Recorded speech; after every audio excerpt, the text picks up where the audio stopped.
গরু মহিষের তুলনায় ছাগল ব্যবসায় খরচ কম এবং লাভ বেশি হয়। খামারি ভাইদের জন্য এই ব্যবসা এখন খুবই লাভজনক। তাই দেশে ছাগল পালনের ব্যবসা খুব দ্রুত গতিতে বাড়ছে। পশুপালনের ব্যবসার ক্ষেত্রে মানুষ ছাগল পালনকে এখন সবচেয়ে বেশি গুরুত্ব মনে করছে। ব্ল্যাক বেঙ্গল জাতের ছাগল 14 মাসে 2 বার বাচ্চা দেয়।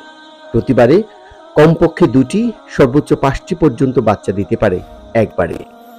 কোন জাতের ছাগল পালনে লাভ বেশি? এটা নতুন পুরাতন যে কোনো ছাগল খামারিদের কাছে একটি কমন প্রশ্ন।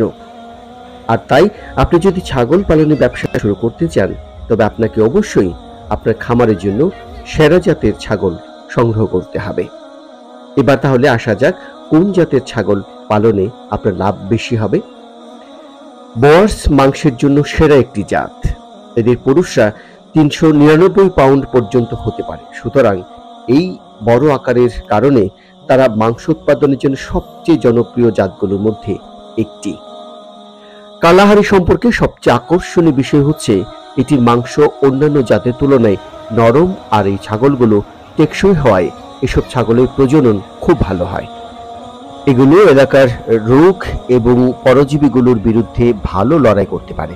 একই সাথে তাদের বৃহত্তর প্রজাতির সাথে প্রজনন করা হয় বলে তাদের শরীরে মাংসল হয়। এছাড়াও ছাগলে বিভিন্ন ধরনের জাত রয়েছে, যাদের মধ্যে কিছু দেশি জাত আমরা পালন করে থাকি, কিন্তু বাংলাদেশে এখন বিদেশি জাতের ছাগলই পালন করা হচ্ছে বেশি। বিদেশি জাতের ছাগল পালন করার মূল উদ্দেশ্য হচ্ছে এই সকল জাতের ছাগল বেশি পরিমাণে দুধ প্রদান করে এবং মাংসের পরিমাণও তুলনামূলক বেশি। তা অনেক খামারি এখন বিদেশি জাতের ছাগলের দিকেই ঝুঁকছেন। অপরদিকে যেসব খামারি ছাগলের মাংস বিক্রির উদ্দেশ্যে পালন করতে ইচ্ছুক, তাদের উচিত মাংস উৎপাদনকারী ছাগল পালন করা। এক্ষেত্রে খামারিরা বড় রকমের উপার্জন করতে পারেন।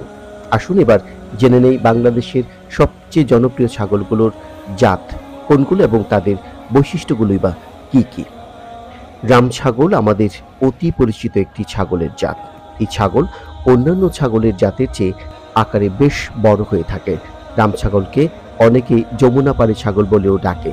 রাম ছাগল মূলত বিদেশি জাতের ছাগল। এটিকে যমুনাপাড়ি ছাগল বলার কারণ হচ্ছে এই জাতের ছাগলের আদিবাস ভারতের উত্তরপ্রদেশের যমুনা ও গঙ্গা মধ্যবর্তী এলাকায়।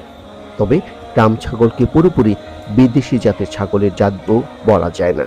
বাংলাদেশের সীমান্তবর্তী এলাকা অঞ্চলেও রাম ছাগল দেখতে পাওয়া যায়। আমরা ভিডিওতে যে ছাগলগুলো দেখাচ্ছি সেগুলো বাংলাদেশের সাদেক এগ্রো খামারে আছে। আপনার ইচ্ছা করলেই যোগাযোগ করে নিতে পারেন। নাম ঠিকানা সহ একটি সাইনবোর্ড আমরা দিয়েছি। এটি সাম্প্রতিক যে বাণিজ্য মেলার মাঠ, যে ঢাকার শেরেবাংলা নগরে, সেখানে একটি প্রদর্শনীতে হয়েছিল। সেখান থেকে আমরা ভিডিওগুলো সংগ্রহ করেছি। ধন্যবাদ এতক্ষণ সময় দেওয়ার জন্য।